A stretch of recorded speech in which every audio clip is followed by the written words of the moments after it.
So I was talking to my liaison over at Wiser Books, and sometimes she has decks from Rockpool Publishing. So I had given her a list of my wish list, and she had this deck from Rockpool.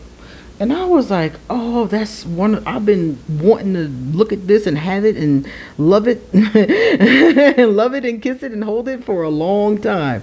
So she sent it over as a gift for the purposes of us doing an honest review of it. So take a look. Here's the back, just in case you would like to screenshot it. When I finish this, I'm going to put a direct link to where I got this from, so you can get one for yourself. And yeah, I think you're going to like it, because I haven't seen any of the cards yet except for the ones that are on the box, but it looks beautiful. The colors look stunning, so I'm so excited. My name is QueenAusetHeru, and thank you for joining me for another wonderful edition of Ask an Aquarius. If you haven't already, please hit the red subscribe button and smack the bell. Also, if you like this video, please give it a thumbs up and pass it on to anybody and everybody who might like it too. Please drop us a positive comment in the comment section. And if you want to get a reading done, please hit me up on my email or my social media. I have a lot of different decks, and a lot of different readings that I'm offering. What else is underneath this video? My Patreon is underneath this video, and a lot more fun stuff. Remember I said I'm gonna put a link too. The link is gonna be at the top though, in case you want to buy this. That's always at the top. Whenever I show a deck, I send you a link. Now this is the inside of the box. Pretty cool. I like the cosmic look of that. It has, as you can see, a ribbon, so I can yank out the guidebook. The cool part about the guidebook is, as you can see, this is massive. I was not expecting that. It's massive. Oh wow, it's in full color. Let me see. Full color, upright, and the reverse. Awesome. Wow. Spreads are in the front of it. This is great. Great. These are the minors. Oh wow. Wow. This looks really good. It looks really good, and it gives a good detailed explanation of every card. So this is a good book. All right. Now I'm going to use this to pull out the cards. My little ribbon. That's the bottom of the box, in case anybody's interested. It's cool. I love the color scheme it has going on in there. Very pastel pretty, like unicorns. It comes with that paper around it. Very environmentally friendly once again. I'm going to pull it off. I'm going to show you one card so you can see the back. This is the back of the card. Great size, right? Definitely a great size. Take a look. It's not too thick. Yes. Not too thin. Great size. Let me show you real quick. It is gilded. I loved it. I think that's pretty. If you have a problem with gilding, you might want to have to consider that. I know some people take the gilding off, which I would not do. I tried to modify a deck once. I destroyed the deck, and I never did it again. Never did it again. All right. Nice size, right? Beautiful. All right, let's get into it. Let's look at every one. Now, let's pull this close. The first thing I noticed immediately is there is no border. Hello. That's my favorite. Seriously, I love it when it's no border. Oh, so are these animals? I know it said animal. Yeah, animal themed tarot reflects nature through mythical and ethereal means. Okay, cool. Great. All right. So for a deck like this,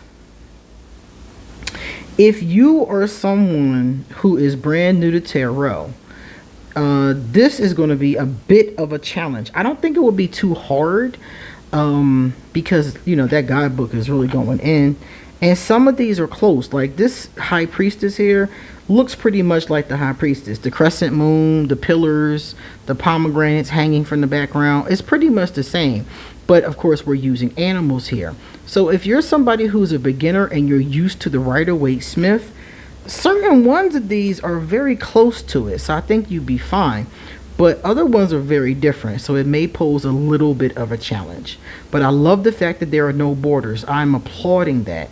I'm also applauding this artwork. This is, look at this. Oh my God. Oh my God.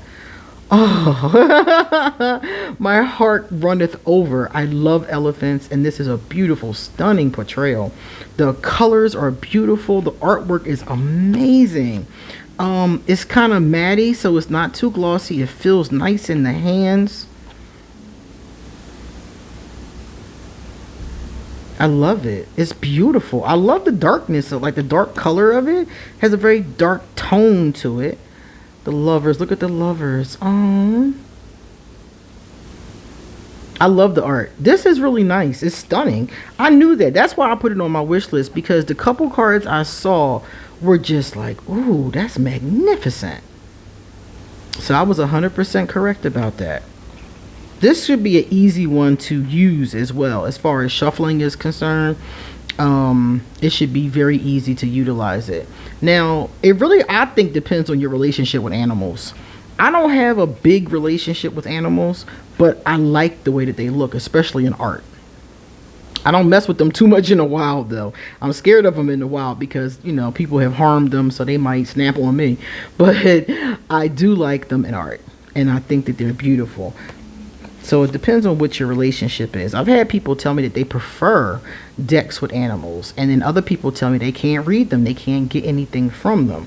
I can, though, because if you take a look at them, I don't know. I'm an intuitive reader, but I'm also a professional reader, and I'm also trained in traditional tarot. So I get a lot of energy. Just looking at this, I get strength. If the word strength wasn't written there, that's what I would get from this. I think it's a stag. And that's what I would get from the horns and the way that it's standing there. I get this strength.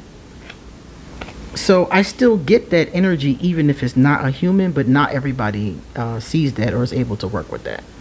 So if you're one of those people, then that's something you do have to consider. It's a beautiful collector's item too. Like if you are somebody who just collects decks, this is really pretty. It's stunning.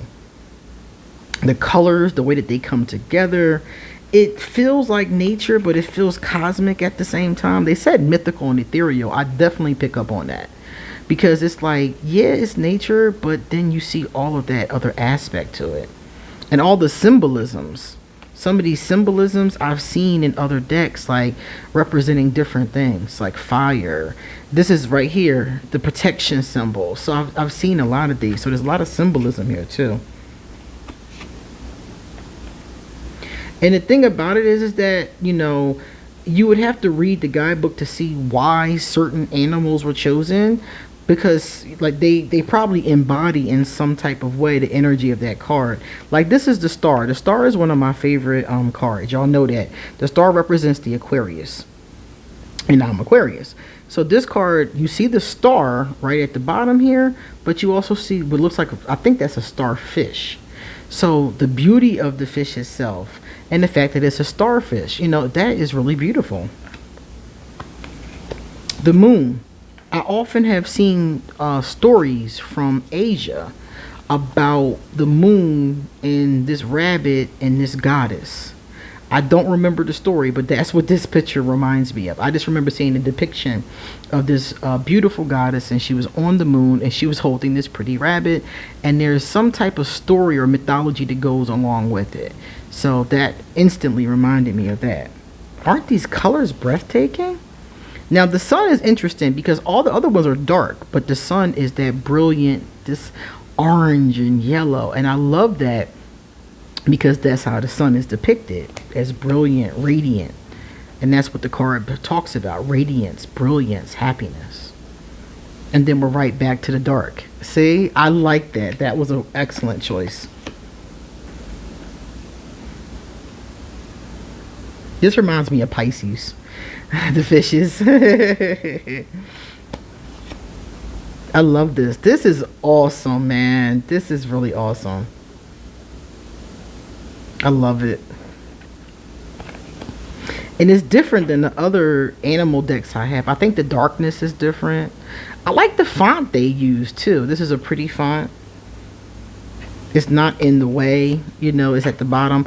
I really do like, let me see something in the major arcana. Yes, it's at the bottom too. The major arcana is numbered and it's at the bottom. See, I like when they put the name at the bottom. Because for me, what I really want to see is the card. I want to see the card. I want to see the picture. I want to see the image. And the name is important too, but it doesn't have to be at the top of the card. I like it better at the bottom. So that's just a good choice too.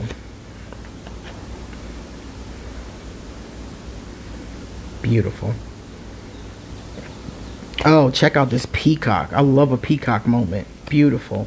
Peacocks are often indigenous to they're often special to Oshun from the Yoruba tradition. Beautiful. Oh, I don't know what it is, but it's cute.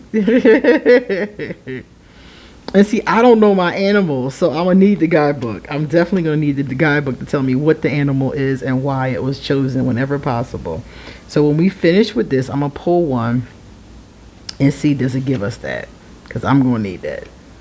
9 of Wands. Love the horse. Look at that. Oh man, this is awesome. See, how can you not get anything from that face? Look at that face. Just, you can get the energy from that face. Looks overwhelmed. All them sticks trying to build this dam. Another one is kind of light in color. So it's a few. That's the second one I've seen that was light in color. Here's our Knight of Wands. Interesting that the Knight of Wands is represented by a dolphin, because I would expect that they would use like a fire animal and that the dolphin would be with the cups. So that's going to be interesting to see. Yeah, because some of these I could see. Yeah, I could definitely see. Look at our queen. Oh, yeah. And this one, the King of Wands, is almost always a lion. I always see that association in my mind's eye. That's beautiful, too. Magnificent. This artwork is like, oh, my God. That's beautiful. The reds pop, the blues pop, the purples, like, and because it's so dark, all the light colors, like the yellows and the whites, pop right off the card. I love the ants for the 3 of Pentacles because they're known for their hard work. That's a great choice. See, I don't know a lot about animals and insects, but the ones I do know, I can see why they match them up. 5 Pentacles. Beautiful. 6 Pentacles. Yeah, when they put the light over top of the dark, it makes it look like it's glowing. Isn't that pretty? Oh my goodness. These are awesome. Excellent job. I don't have a problem with these at all. There's nothing about these that I would change at all. They are in their perfect form. I love the choices that they've made. I love the art. You know, I'm gushing over the art. I just love it. This is really nice. Let's take a look at that. So they did not just stick to keeping the aquatic animals with the cups. So it's going to be, I guess they must have went through. Let me see the cups. Yeah, we're getting ready to come to the cups now. In a few moments, we're going to look at some more pentacles. The reds are just so red. Oh my goodness. It's beautiful. And see, as somebody who doesn't know a lot about animals, I'm hoping this is going to teach me a little something something. I really hope so. That's cool. Oh, I love otters. Otters mate for life. So they are using some other aquatic animals. Otters mate for life. That is beautiful. I think penguins and swans do too. I'm not certain. But I do see penguins on National Geographic, and I heard they have a very complex love life. I don't know what these creatures are, but they're so freaking cute. I don't know what they are. I have no clue. They're cute though. This looks like some kind of aquatic animal that I don't know. But is it a shrimp? Can't tell. I like the picture though. Praying mantis, maybe?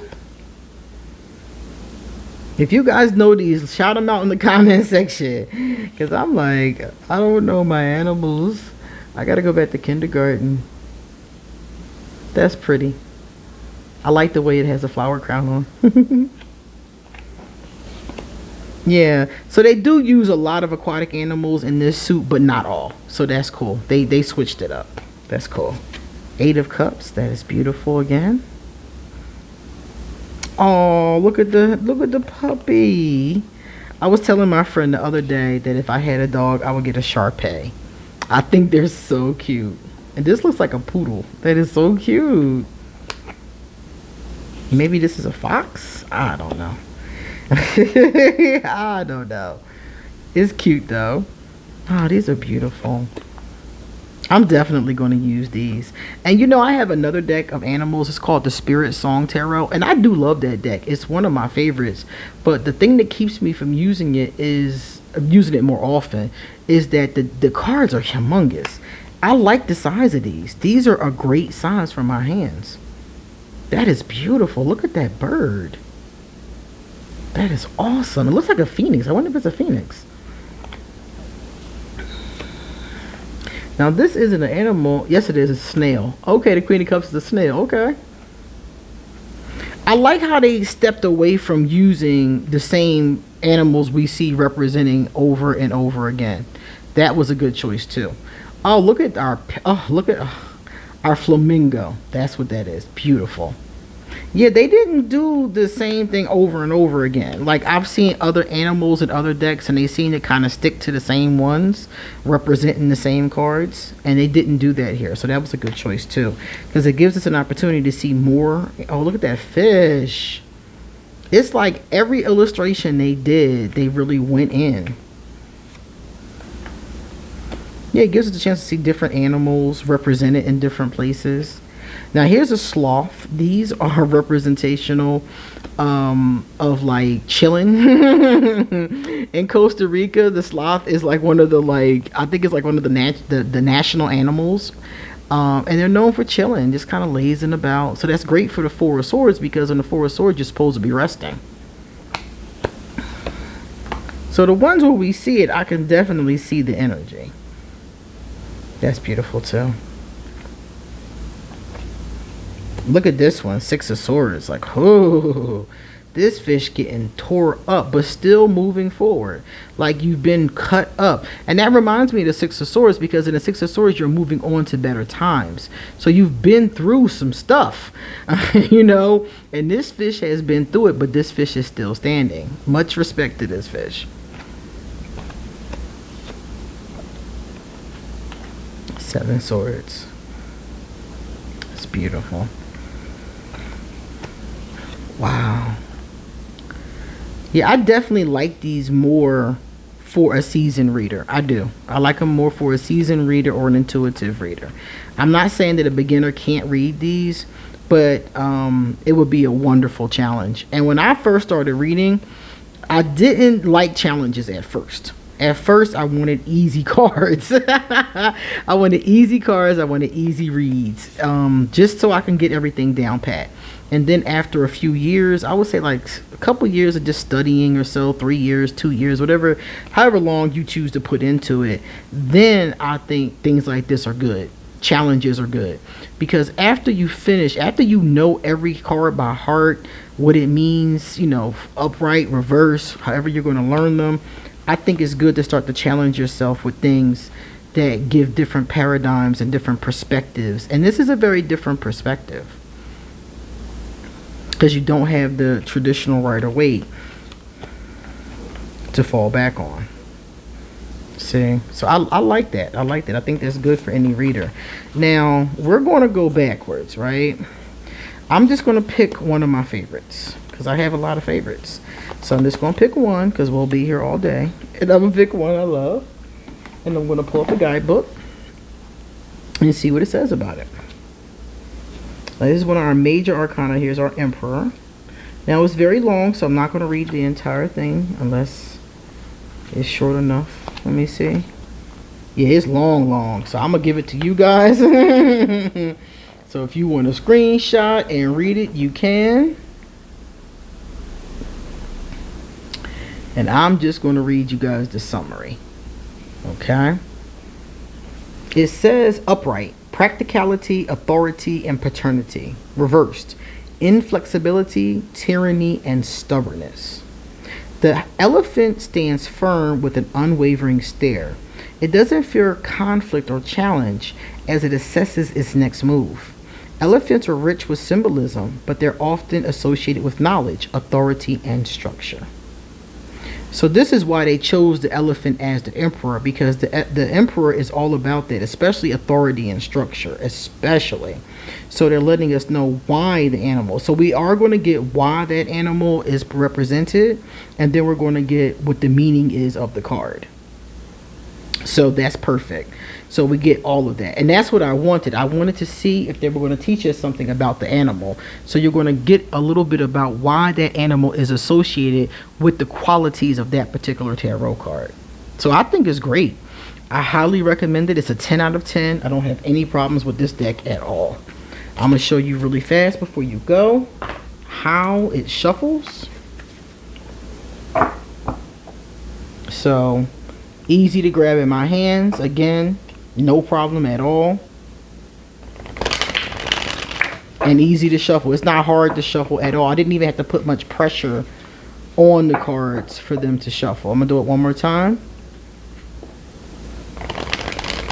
Very easy. Easy to shuffle.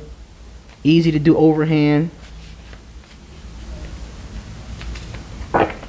Not too glossy. More of a matte, I would say. Just a little bit of shine coming off of them. They're perfect. They're beautiful. So if you want this deck, it definitely has my seal of approval. I don't give too many decks a 10 out of 10. I usually find at least one thing wrong. And this deck here, I don't see anything at all wrong with it. It comes in a great size, great sturdy box. It's perfect. I highly recommend it. So let me know in the comment section what you think. And you guys come back soon because I got a lot more to say. See you later.